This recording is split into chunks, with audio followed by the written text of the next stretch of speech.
Hello, my name is Susan Myatt, and I'm the first deaf Baptist minister. I was born deaf, and that was linked to my father's side of the family.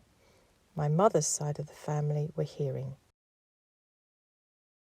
At that time, if you were born deaf, you weren't allowed to sign. You had to speak.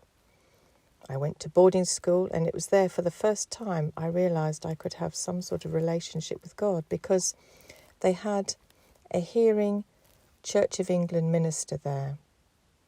And although I didn't fully understand everything that was said, much was over my head, I did understand a little bit about the stories of Jesus' life, but that was all. But I felt there was something there, something spiritual. I didn't fully understand it myself, but I felt peace when I was in church. I left school and I tried to find a church, but they were all hearing churches, and that was a difficult thing because there were issues that kept recurring. How could I access something I didn't understand?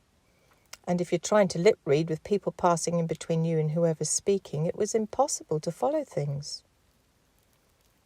It's worth remembering that only 30% of information is understood when deaf people lip read. That's all. The other 70% is linked to body language. Later, I decided that for me, I would sign. It was much easier than trying to follow English. Some of the difficulties would be in a hearing church, for example. Hearing people rely on the spoken word. If you're hard of hearing or deafened, you can imagine those are people who've been born hearing and have lost their hearing. They still have memory of spoken language. And then you've got deaf people, big D deaf people, who are born deaf without being able to hear anything and rely on visual things. So the big issue is that if you visit a church, people sort of say, oh yeah, we've got deaf people here, but actually they mean deafened people, and that's very different to deaf people. The culture is very different between hearing people, deafened people and deaf people. They all have different needs. Hearing people rely on English. Deaf people, culturally deaf people, have their own culture and community. Deafened or hard of hearing people are stuck in the middle. They feel they don't belong in the hearing world or in the deaf world. So part of my role is to challenge things. But really I feel that God has called me to culturally deaf people with their own identity and culture. And they rely on visual sign language. Some people do speak, but it varies immensely. The main thing is that they don't understand the complexities of English language. For example, metaphors, which are particularly popular in the Bible. That's a big challenge, trying to access the Bible. A lot of deaf people would feel if they go to a church, how can I communicate? How can I have a conversation? They lose confidence and they feel stupid, thick maybe, embarrassed. So that's why it's a good thing to have a separate church for deaf people.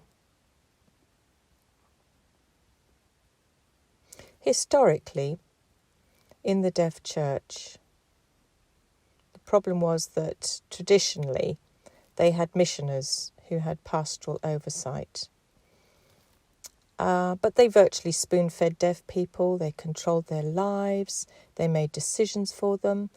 And, for example, always with prayers, they would write them out on a piece of paper and ask a deaf person to sign them. But actually, they didn't understand what they were signing because, again, it was using the English written word.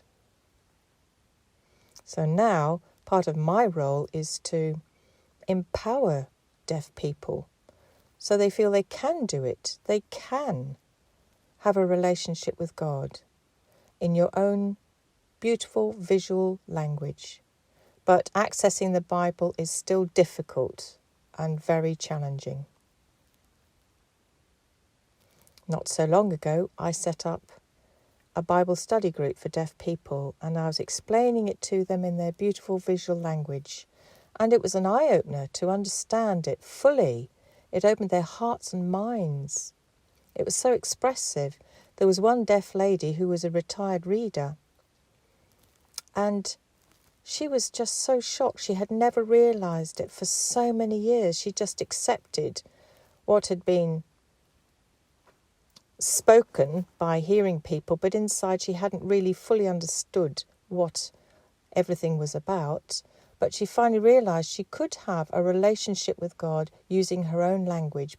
Deaf people can do things for themselves. They don't need to be spoon-fed. I was trying to encourage them to pray and create things in their own language, and that was a big challenge for them because they felt, oh, please write it down on paper. And I was saying, no, you can do this.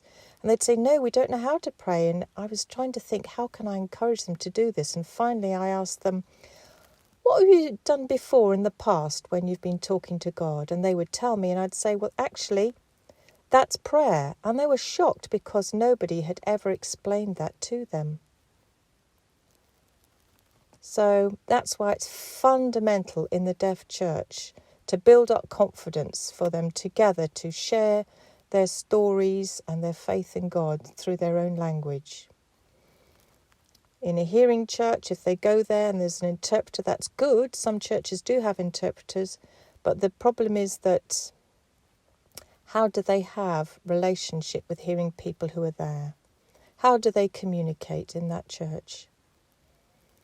There's lots of issues. For example, you go to a hearing church, the minister would sort of say, let's pray. They close their eyes and bow their heads. We can't do that. We've got to watch the interpreter.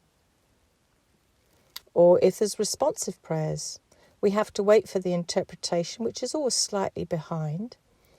And hearing people have finished and we're just a little bit behind. They never seem to pause or stop. They seem to be in such a rush. And deaf people have to try and process and get things quickly to match the hearing pace. And that's frustrating and tiring.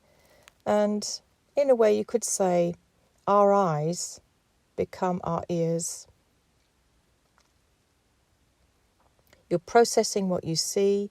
You're trying to work out what's been said and get it. And it's really difficult. It is tiring.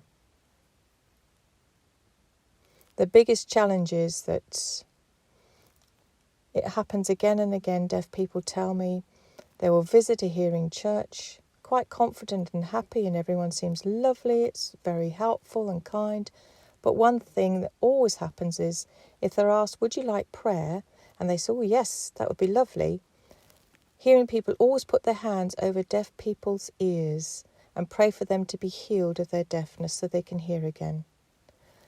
And that's so distressing for deaf people. That saps their confidence. They never asked to be healed.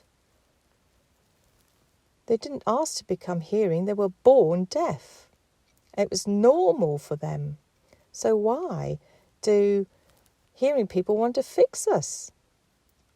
It's normal for a hearing person who's born hearing to be as they are. And you can imagine it would be like me saying to a hearing person, would you like me to pray for you so you could become deaf? They wouldn't like that, and that's how it affects us. Why can't we accept each other and learn from one another? Because we're all created in God's image, and really, when I look back, there's been a lot of changes. Many, many deaf schools have closed, and now the smaller units for deaf pupils in hearing schools.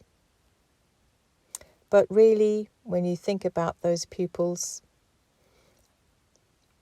there's no community there really, there's no culture, and they're never taught about their identity as a deaf person.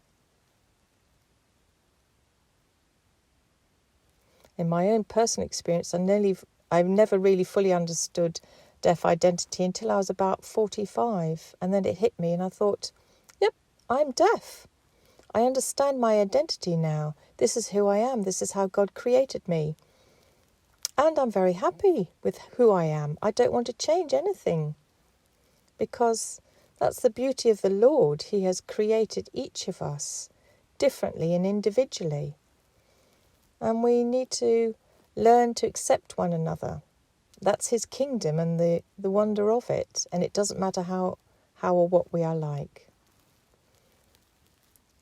Another thing I want to talk about is the terms we use to describe deaf people. There's some that are just simply not appropriate. For example, stone deaf, deaf as a post, or the worst of all, deaf and dumb, which is still used in church.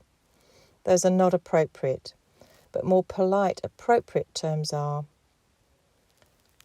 hard of hearing, deafened, or deaf with a big D, deaf, meaning people who use sign language. Small d deaf are people who use their voice and can speak. And those are the appropriate terms to use to identify different groups. They're not all the same, and they need to be treated differently, and they each have different needs. So it's important to ask a person what they want. For example, a deafened person, can you imagine the shock of being born hearing and then losing your hearing? You go through a grieving process. You've got memory of the spoken word in English, but how do you cope? Life has just changed completely. How do you access church? So it's helpful if you possibly can provide a speech-to-text typist, or maybe give them the notes before a service so they can read them and understand something of the content. Or if you're using videos, to use the subtitles. That's very important. It's very helpful for that group of people. Additionally, having smaller groups is much better than a large group. It's impossible to cope with lip reading in a large group. If you've got a small group, you can explain there's a deafened person in it, and before any contributions or questions, raise your hand so the deafened person knows where to look so they can lip read and follow what's going on. A slower pace is helpful as well and will give them confidence. It's the same for hard of hearing people as well. But deaf people, it's very different. They have to rely on an interpreter, which is brilliant. But the difficulty is watching a screen, even if it's got subtitles, and the interpreter at the same time. That's quite challenging. You're flicking between the two. For us as well, I'm just thinking.